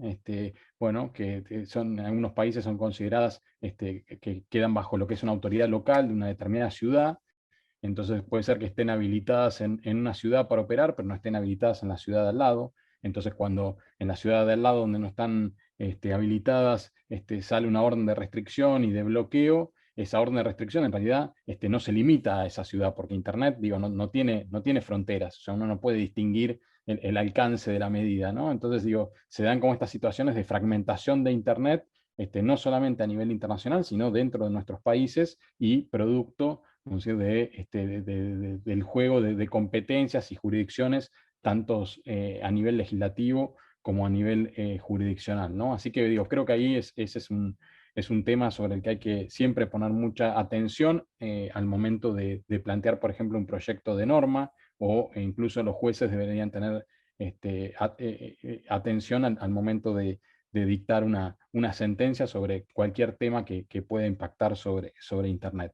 Y después, en cuanto a esto me parece central, es decir, no pedirle a las empresas privadas que hagan cosas que a veces ni siquiera se las pediríamos a las autoridades gubernamentales, ¿no?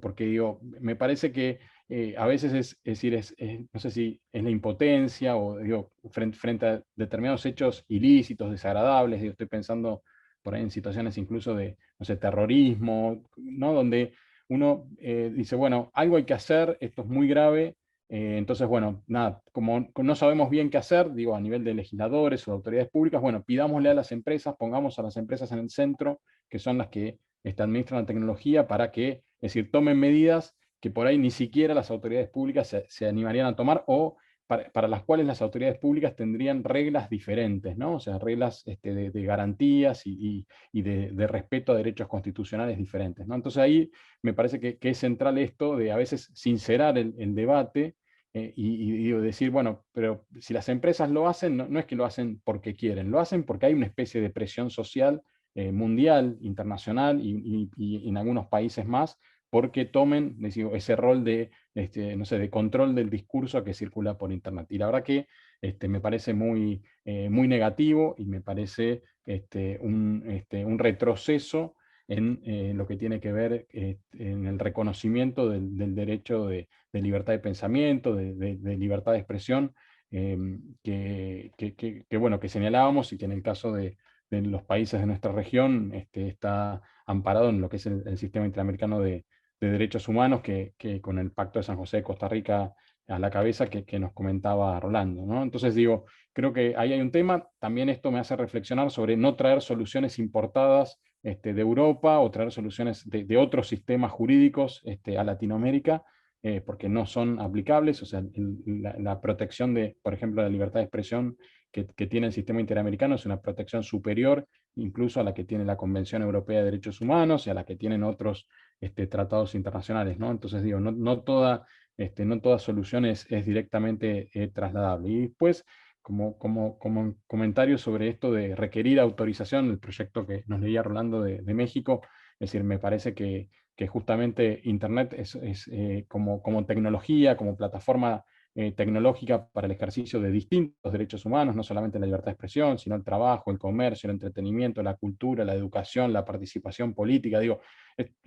y más en tiempos de pandemia, digo, como que toda nuestra vida pasa a través de esta plataforma tecnológica. Digo, veo muy desafortunado o sea, pedir autorizaciones previas específicas para una actividad que se va a desarrollar en Internet, ya sea para prestar un servicio, para desarrollar una aplicación, para generar un contenido, ¿no? Me parece que todo eso va en contra de lo que es el principio de innovación sin pedir permiso, del principio de, vamos a decir, que ha guiado ha sido motor de esta tecnología en su desarrollo y evolución. Bueno, nada más que comentar por este lado.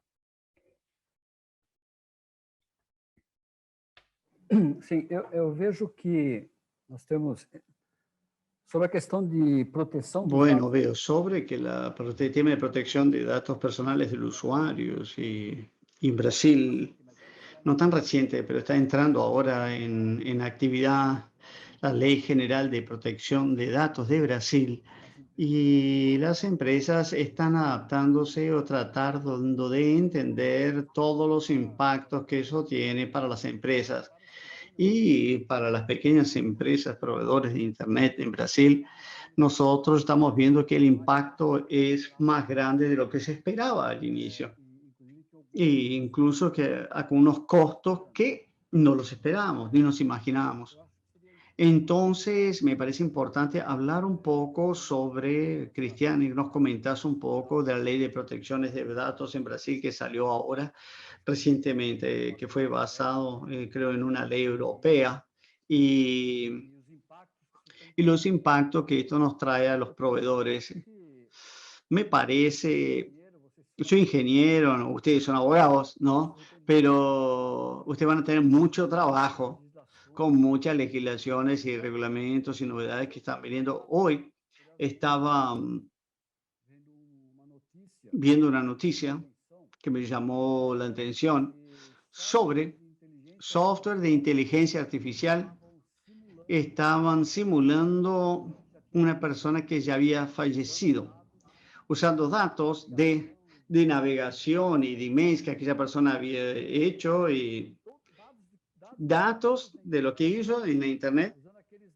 Usando esos datos, estaban con inteligencia artificial montando una simulación de aquella persona como si estuviera vivo para poder hablar con ella. Es algo completamente loca, pero son cosas muy locas de ese tipo que van a llegar en el futuro. Entonces, algo que va a ser, las informaciones que yo leí en la noticia decían que era hasta perturbador conversar con esa inteligencia artificial porque tienes la sensación que estás hablando con un muerto.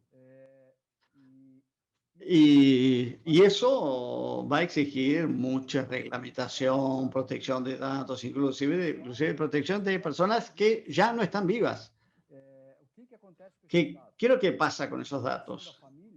¿Son de la familia? ¿Son de la persona? ¿Hay que borrarlos? ¿Qué cosa loca? Y muchas cosas de ese tipo van a venir por delante. A ver, Cristiane, empezá tú primero sobre la protección de datos personales. Bueno, en Brasil, la Ley General de Protección de Datos fue muy influenciada por GDPR, que la ley europea de protección. Nuestra ley ya entró en vigor, pero la diferencia es que a partir de agosto también las sanciones van a entrar va a empezar como que de verdad la ley ahora sí con el palo de la ley. Ahora nosotros también tenemos autoridad nacional que va a regular, que va a normatizar todas las reglas y hay muchos temas relacionados muy abiertos. Y esa autoridad nacional ya promovió dos tomadas de ayuda. Hizo un relevamiento de lo que la sociedad está pensando sobre eso antes de entrar a la parte de consulta pública. Y entonces, una de esas de relevamiento fue para saber cómo la ley general puede aplicarse a las empresas de pequeño porte, para las startups, para las empresas más chicas. ¿Qué tipo de sacarle algún gravamen para las empresas chicas? Entonces, muy rica la contribución, hubo mucha gente que contribuyó, mucha empresa, muchas entidades, y todos en la misma línea de que tiene que haber un desgravamen. O sea, el encargado de protección de datos dentro de una empresa, teóricamente es obligatorio. Sí, la propuesta es que para empresas de menor tamaño no tengan que tener ese encargado. Y además de ese punto, varios otros, o sea, todo en la línea de no grabar tanto. Lo que hace sentido, si vemos tanto la reglamentación, nosotros tenemos nuestras asimetrías regulatorias, cuando vemos también en el contexto tributario, también tenemos diferencias para las empresas más chicas, y etcétera, etcétera. Hay una serie de ejemplos que podemos citar demuestran esa necesidad de alivianar la carga para que las empresas queden competitivas y bien en el mercado. Ahora, hay una serie de otros temas que no sabemos cuál va a ser su futuro. Hoy en Brasil hay una tendencia muy grande para judicializar todo lo que es problema de tratamiento de datos personales. ¿Por qué? Porque es una característica nuestra brasileña. Me parece horrible. Yo salgo de cualquier pelea, de cualquier discusión, pero eso es una característica nacional. Es diferente de la característica europea. La europea está mucho más relacionada a monitorar las empresas y eventualmente una falla, aplicar una penalidad pesada, que a alguien ir al tribunal por algún tema. Entonces, me parece, tenemos esa diferencia. Pero nosotros acá en Brasil tenemos otra diferencia. Nuestra Ley General de Protección de Datos tiene unos conceptos más amplios en ese sentido de favorable para las empresas, garantizando una discrecionalidad más grande para esas empresas. O sea, la empresa puede usar esa discrecionalidad de la ley si hace su deber, que es hacer un buen trabajo de implementación de la aplicación de datos, entender cómo corre el flujo de los datos y usar lo mínimo posible de las situaciones de legítimo interés. Por ejemplo, cuando vemos para nuestros proveedores regionales, ISPs, las empresas precisan tratar datos personales de los clientes, incluso es el propio IP. Ese tratamiento de los datos, ese manejo de datos se va por causa de la propia prestación de servicio. Esta se basa en el contrato de prestación de servicio. Entonces, tengo un ejemplo de un interés legítimo para tratar aquel dato, pero punto. Tiene que haber un punto final, ¿no? Pero cuando empezamos a relativizar ese límite del uso de los datos personales, ahí uno abre la posibilidad de empezar a no cumplir la ley de protección de datos personales. Entonces, ese equilibrio es algo que solo voy a tener con la práctica, con el tiempo de la ley. Entonces, eso ya se dio en otros países y en Brasil está empezando a pasar ahora por este proceso. Entonces, si vamos a pensar solamente en los proveedores, ¿qué te diría? Precisamos hacer nuestra tarea y saber entender la ley, saber cómo se aplica al día a día, hacer cuál es el flujo de tratamiento de datos en nuestra empresa y tratar de resguardarse. Un ejemplo muy clásico, nosotros pensamos sobre el tratamiento de datos, es, imaginemos a alguien que está trabajando, se enferma y va a mandar un certificado médico al médico. Le manda el certificado al subjefe, para el subjefe, para el director del jefe, para recursos humanos, etcétera, todo el mundo. Datos personales que están transitando sin necesidad, cuando en realidad podría simplemente mandarle solamente a recursos humanos para una persona. Todo ese tratamiento de los procesos internos de la empresa que involucra datos personales, sea de clientes o del propio colaborador, tiene que estar dentro de esa normativa, de nuestra norma. Ese es lo importante, es entender y revisar nuestros procesos internos y tratar de ganar con eso al mismo tiempo cumplir una orden legal. En realidad, por más chico que sea, siempre va a tener un impacto financiero para pequeñas empresas porque nosotros tomamos ciertos cuidados, ¿no? Pero por datos, pero hay exigencias y cosas que son novedad. Entonces va a haber que tener un cambio considerable. Rolando, ¿cómo es en México? ¿Hay algo parecido con eso? Pues mira, a mí me gustaría hacer énfasis de las distintas agencias regulatorias que existen. En materia de protección de datos personales, es un otro organismo constitucional autónomo, que es el Instituto Nacional de Acceso a la Información y Protección de Datos Personales, conocido como INAI. Desde 2012 México tiene un marco legal que es la Ley Federal de Protección de Datos Personales en posesión de particulares. Sienta las bases de que cualquier particular, incluyendo ISPs, cualquier tipo de industria, cualquier tipo de persona que maneje datos personales, tiene que garantizar ciertos procedimientos, mecanismos de la seguridad de la información para que no haya un uso no autorizado. Existen diversas modalidades, existen diversos mecanismos de protección, como decía Cristiane. En el tratamiento de datos personales tiene que haber un responsable en cada sujeto obligado, y principalmente también se garantiza el mecanismo de los famosos derecho ARCO, que son el de derecho de acceso, de rectificación, de cancelación u oposición de los usuarios para que puedan ejercerlos con el sujeto obligado. Ahora, esto se hizo en 2012 para particulares, pero recientemente, estoy hablando de hace 2 años, hay un marco también de protección de datos personales para los sujetos públicos. Se olvidaba el gobierno que también todos los niveles de gobierno tienen también esta obligación de salvaguardar esta información. Entonces existe también la ley correspondiente.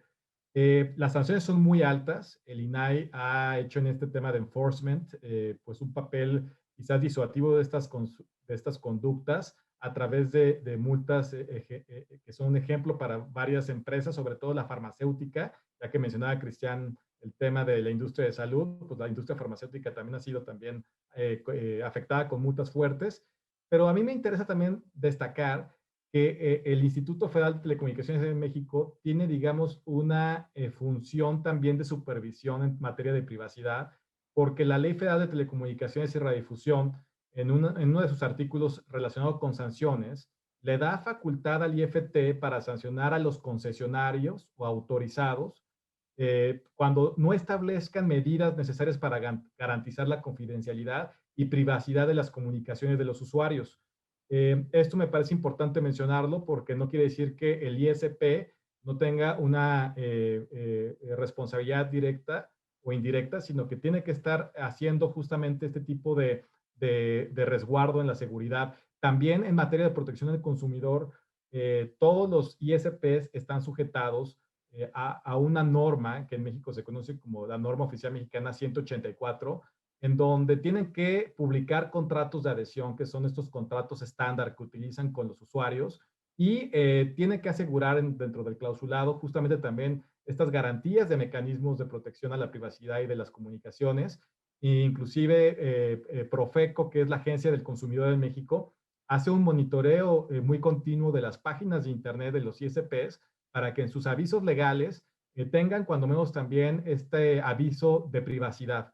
Y el aviso de privacidad no solamente, digamos que es la punta del iceberg, no solamente es una mera notificación o intención de la protección de esta información de datos personales, sino que tiene que ir más profundo a una política real de tratamiento de datos personales, en donde los ISPs pues tienen esta obligación, y me parece que es parte también del entorno de intermediarios que ya comentaba Esteban, pero sí están vinculados a través de estas regulaciones que he mencionado hace un momento. Esteban, por favor. Sí, en el caso concreto de Argentina, nosotros tenemos una ley de protección de datos personales desde el año 2000. Es una ley que bueno, que fue dictada es decir, en otro momento, un momento en el que Argentina recibía, vamos a decir, inversión extranjera directa de empresas europeas, y en ese marco necesitaba tener un nivel de protección adecuada para lo que era Unión Europea, para poder recibir, para que esas empresas pudiesen intercambiar información entre Europa, vamos a decir, y Argentina. Eso llevó a que, fue uno de los primeros países de Latinoamérica en contar con una norma en materia de protección de datos personales. A nivel Congreso existen varios proyectos de reforma, de actualización de esta ley.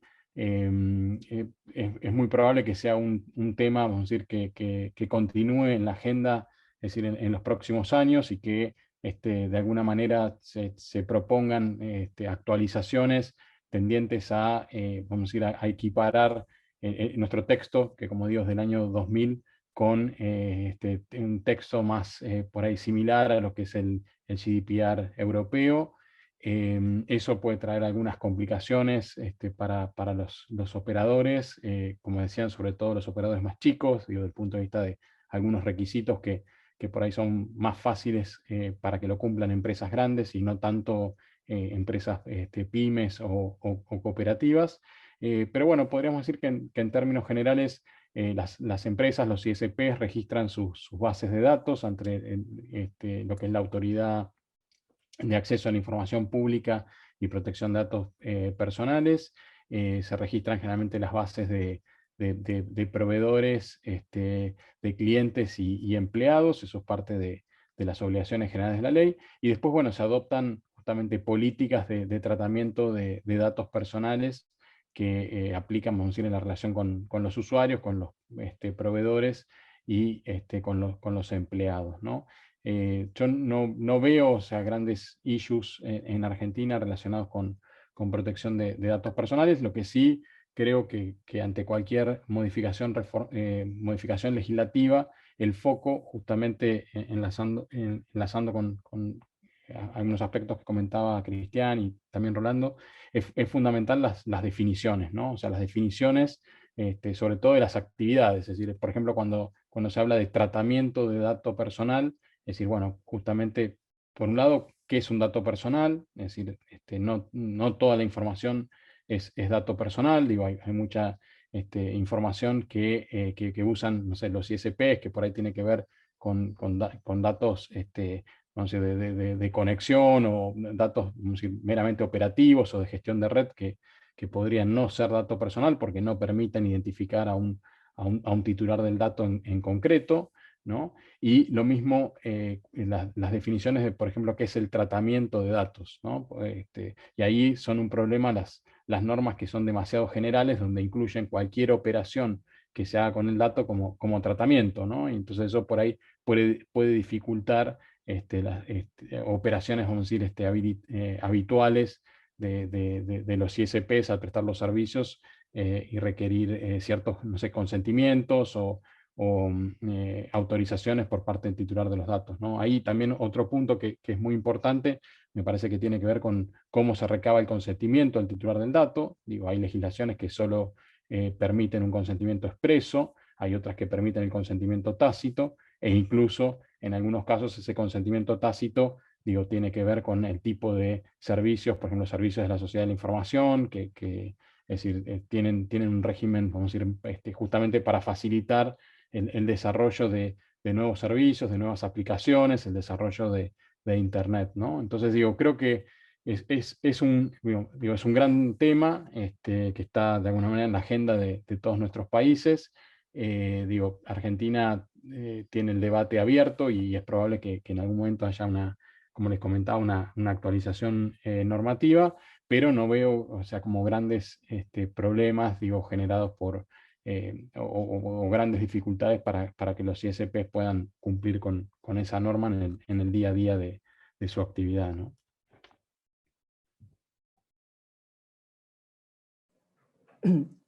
Muito bem.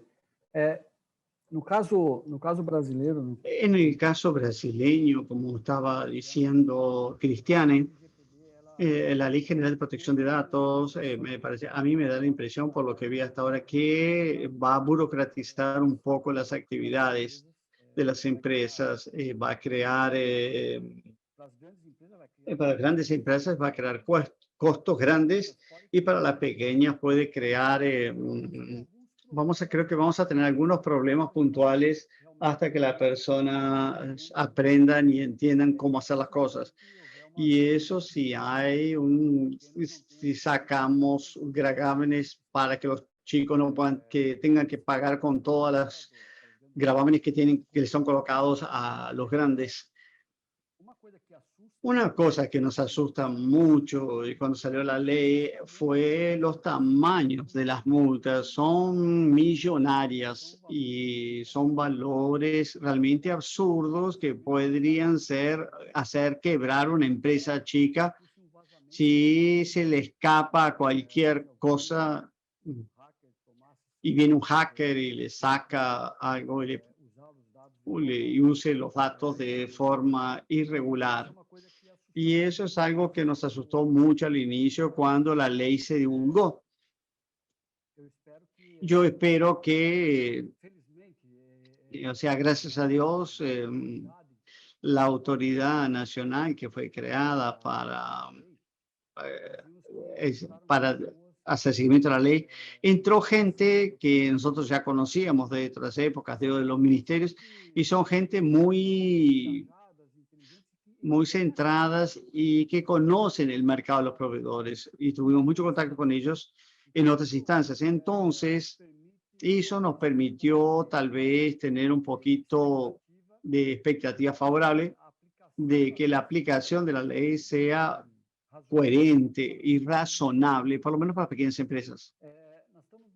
Bueno, estamos llegando ya al final y entonces le voy a dar solamente una última pregunta a Cristiane, Rolando y Esteban para que nos den sus consideraciones finales de todos estos temas que evidentemente no, claro que no alcanzaría tiempo acá para hablarlos todos porque ciberseguridad es demasiado para conversar en 2 horas y sin decir que no entramos en los temas técnicos, ni siquiera tocamos el tema de lo técnico. Ahí tendríamos que hacer 2 más de estos para, por favor, a ver, Cristiane.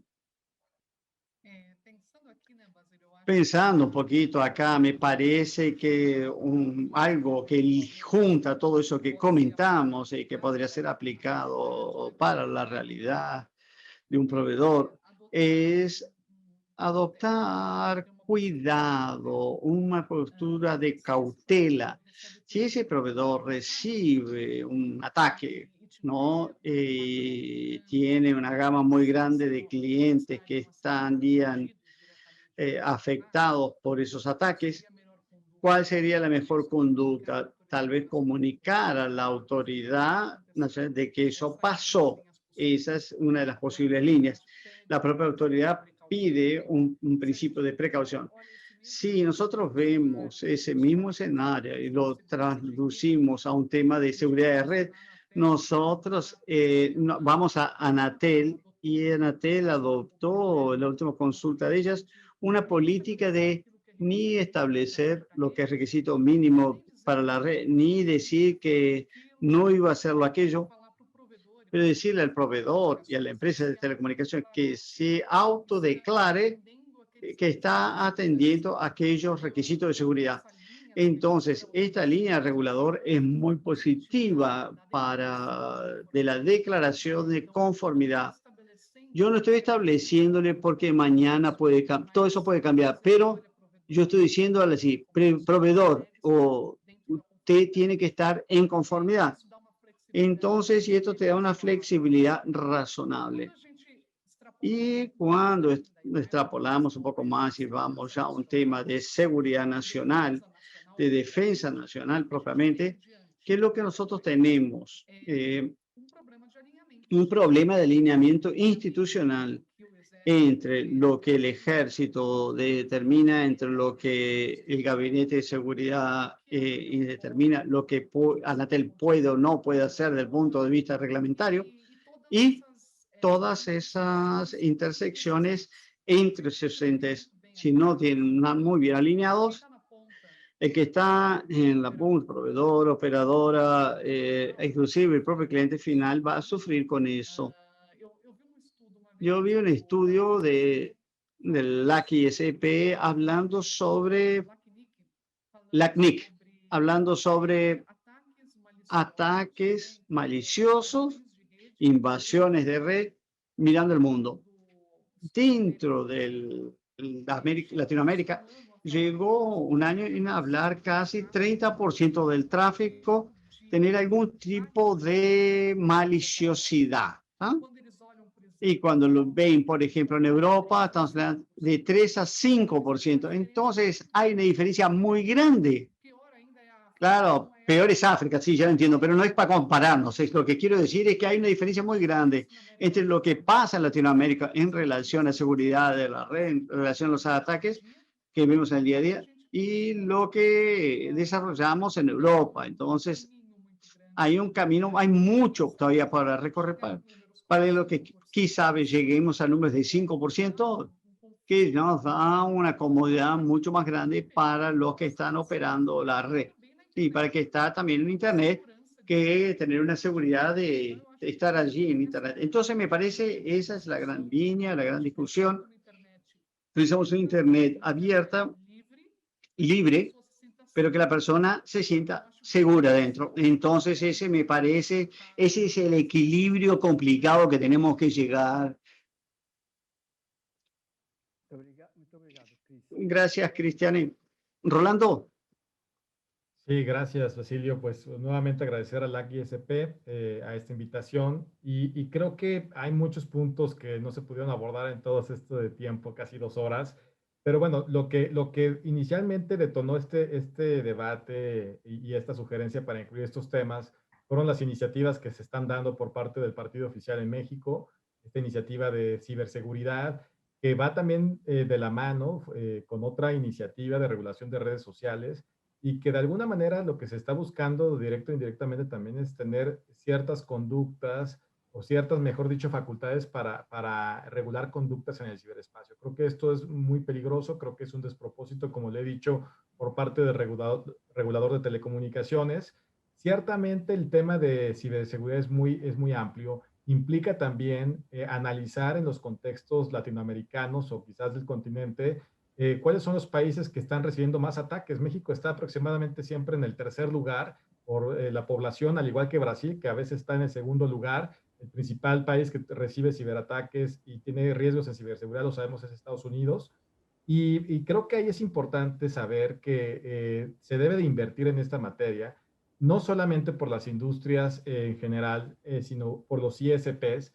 Y creo que una labor pendiente podría ser por parte del IFT en tener una especie de laboratorios o autorizar más laboratorios para analizar la infraestructura o la vulnerabilidad de las infraestructuras de telecomunicaciones. Hay procedimientos de homologación, hay procedimientos de conformidad para revisar que los equipos de telecomunicaciones cumplan con ciertas normatividades, sobre todo técnicas, pero creo que esos serían los campos de acción de un regulador de telecomunicaciones, un regulador técnico. No meter la mano en el tema del ciberespacio. Me faltó decir por ahí quizás una palabra clave. En el tema de Internet, y todo el mundo lo conocemos, no es un tema de regulación, sino es un tema de gobernanza.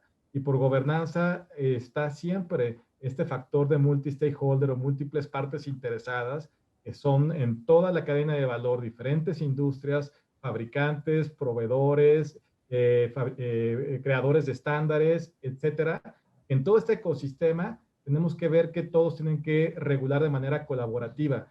Inclusive la Unión Internacional de Telecomunicaciones hace el énfasis de la regulación o de las generaciones de reguladores y no podemos hacer un retroceso en donde el Estado de nuevo haga todo, en donde vayamos a retroceder en una primera generación de reguladores. Tenemos que ir avanzando en este regulador colaborativo. Me parece que eso se tiene que quedar muy claro, no es algo que inventemos que saquemos de la manga, sino que es política pública internacional que se está construyendo, como lo mencionaba Cristiane, desde la Unión Internacional de Telecomunicaciones, y por eso es importante la asistencia a estos foros de las delegaciones de nuestros países, por eso es importante.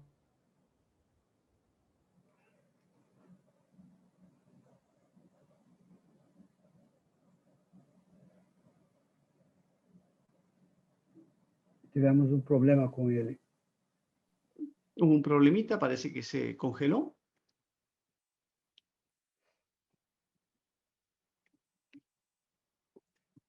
Esteban, Sí, voy yo. El que mencionabas tú al final, también, Basilio, es el tema de las...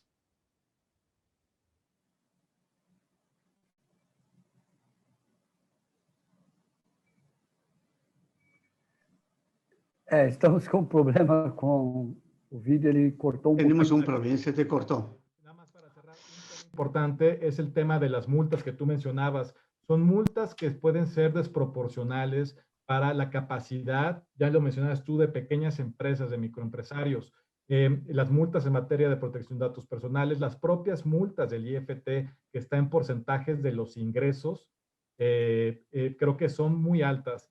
Inclusive pueden llegar al 6%, al 10% de los ingresos anuales de un ISP. Imagínense lo que significaría para una empresa. Y aquí pongo un componente adicional que estamos viendo, proponerlo por parte de la Asociación Nacional de Proveedores de Internet Inalámbrico, la WIS-MX, al Senado de la República, porque la Constitución mexicana prohíbe en general que los operadores de telecomunicaciones puedan tener suspensión mediante amparos. Y esto creo que es algo que inclusive hemos ganado en tribunales, las primeras instancias, y la autoridad de Hacienda ejecuta las multas aunque tengamos la razón. Este modelo se creó en el 2014, en el 2013, para que los grandes agentes preponderantes no abusaran de la suspensión en materia de juicios y bloquearan política pública. Pero creo que esto es un despropósito nuevamente para los pequeños operadores,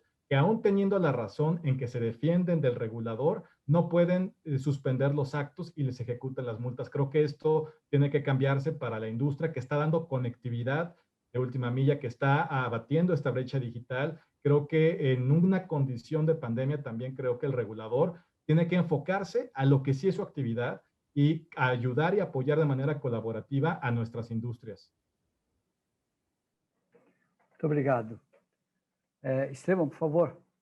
Sí, la verdad que muy interesante este seminario. La verdad que muchas gracias por la invitación, Basilio. Muchas gracias a Cristiane y a Rolando por compartir este panel. La verdad que está para seguir conversando y yo fui anotando temas que salieron que creo que son para, cada uno de esos temas es para hacer un seminario individual. Así que, bueno, la verdad que para cerrar yo creo que la solución, si hablamos de ciberseguridad, no es mayor regulación, ¿no? No es mayor regulación, es una regulación inteligente, una regulación que justamente plantee, es decir, que la seguridad en línea se genera a través de confianza, o sea, confianza de los usuarios al momento de acceder a un servicio, a un contenido, a una aplicación, confianza de los vamos a decir, de los ISPs y otros intermediarios al momento de poder operar y tener reglas claras y no tener que estar tomando decisiones como si fueran policías o jueces de la red. Y también confianza por parte de las autoridades públicas que van a encontrar en estos actores colaboradores, ¿no? No adversarios o enemigos o gente que quiere entorpecer la investigación, sino justamente gente que está dispuesta a colaborar, a poder ayudar en el esclarecimiento de los ilícitos, ¿no? Y entonces en ese sentido me parece que es fundamental que toda regulación que se piense tiene que partir de este principio de limitar la responsabilidad del intermediario por lo que haga el usuario en la red. Por otro lado, no exigir una obligación general de supervisión o control de la actividad de los usuarios. Y finalmente, generar esquemas de cooperación público-privado, como los que les comenté durante la exposición, para facilitar justamente lo que es el acceso a la evidencia digital, a la información necesaria para hacer esas investigaciones. Me parece que si vamos por este camino, es decir, de una regulación inteligente y que tenga en cuenta estos principios, sumado a actividades de concientización, capacitación y alfabetización digital, podemos lograr tener vamos a decir, una mayor ciberseguridad, ¿no? Hacer del entorno en línea un lugar justamente más seguro para todos los que cotidianamente interactuamos, ¿no? Así que bueno, reitero mi agradecimiento y bueno, cualquier otra consulta o aclaración o para seguir conversando, estamos a disposición. Muito obrigado a todos. Muchas gracias a todos, a Cristiane, Rolando y Esteban. Muchísimas gracias a todos los que participaron y están con nosotros en este webinario. Después, a continuación, va a quedar disponible en YouTube, tanto la versión en español cuanto la en portugués, y todos puedan sacar sus dudas después. Entonces, ya les dejo la invitación para que el 9 de abril, que es un viernes, a las 3 de la tarde, del mismo horario, tenemos otro sobre redes Wi-Fi 6, 5G, otros temas más técnicos. Entonces ya le dejo la invitación a todos y les agradezco una vez más.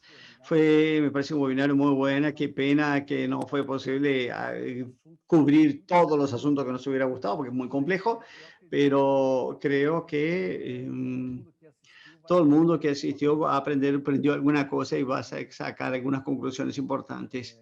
Y muchas gracias a todos y hasta el mes que viene. Nos vemos el mes que viene. Gracias. Chao. Hasta luego. Chao, hasta luego. Chao. Nos vemos la próxima. Hasta luego.